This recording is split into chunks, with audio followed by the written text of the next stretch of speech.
Hey guys, it's Michael Carwile here, and I have another encouraging word for you here today.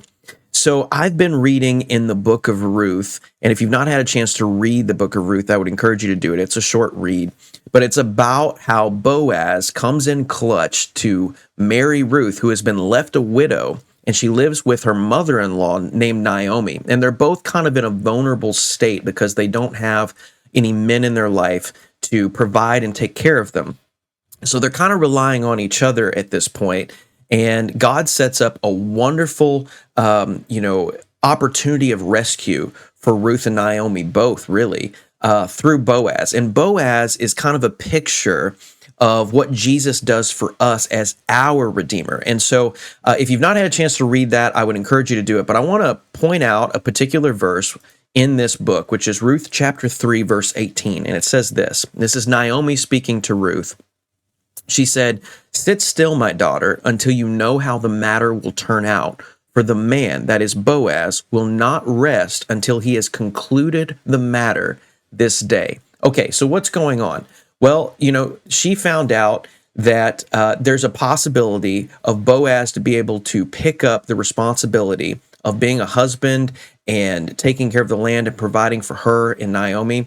But there is an obstacle in the way, which is that there's a custom in that ancient time that if there's a near relative, that it's their opportunity first. They get first dibs on being able to do this. And so Boaz has to kind of orchestrate several things in order to be able to make this thing come to pass. And Boaz, I believe, really loves Ruth. He's come to be very fond of her. In fact, while she's looking for grain in Boaz's field, he's commanding his servants to let go of some of the grain, let it hit the ground so that she could pick it up and have more than enough to take care of her and Naomi. So he's not rushing her out of the property. He's actually taking care of her because he's fond and loves her and cares about her.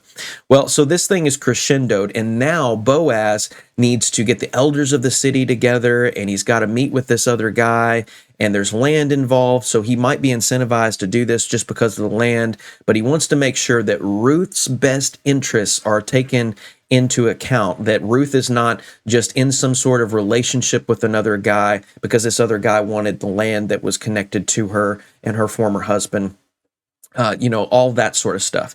Now, what does all this mean? I want to go back to that verse really quickly again. So Naomi says, once all this is starting to go down, "Sit still, my daughter, until you know how the matter will turn out. For the man will not rest until he has concluded the matter this day."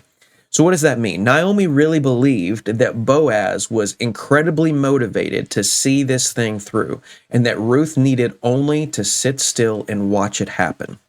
Now, Boaz, again, is like Jesus in that he comes in and redeems or rescues Ruth and Naomi from their terrible, vulnerable situation that they found themselves in. And if Ruth becomes married to Boaz is wealthy and has all the things that she would ever need, and she would find herself well provided for, but also have a man that loves her deeply. And this is a picture of what God is to us. Jesus is our husband spiritually. We are the bride of Christ, those of us that believe in Jesus. Now, here's the thing that I want you to grab hold of, is that just as Boaz was incredibly motivated to take care of any obstacle that was in the way, Jesus is incredibly motivated, just as he was at the cross, to make sure he could obtain us, but is incredibly motivated to be a good provider and healer and nurturer of us, because he loves us more than we could possibly ever fathom or imagine. Now, all that being said, what is it that's in your life that is in the way? Is there an area of your life that you feel like you're experiencing lack or disappointment or letdown? Well, you should give that to the Lord. And I would encourage you to do what Naomi said to Ruth, which is to sit still and trust that the God-man, Jesus, will not rest until he concludes the matter. So often we think that it's our responsibility to take care of things in our life. And I'm not advocating for us to do nothing. However, that being said, there is a very real requirement of us letting go of things so that God can grab hold. You know, there's a famous song that a lot of us know from Carrie Underwood where she sings, "Jesus, take the wheel." And sometimes we're gripping the steering wheel of our life so hard that we want to say, "God, have control of my life," but it's until we let go, he can't. And so when we learn to let go and let God, he begins to do the things that we could never do. And so Naomi tells Ruth, I want you to let go. I want you to rest. I want you to trust that Boaz is incredibly motivated to make sure that your best interest is heard and taken care of. And that's exactly how the story goes. I want to encourage you to read it. But Jesus is incredibly motivated to make sure that you are blessed and provided for and healed and made well. He wants you whole. He wants you to thrive in life. And here's the good news. He wants you to thrive in life more than you want to thrive in life. And so what is it that's in your way in life?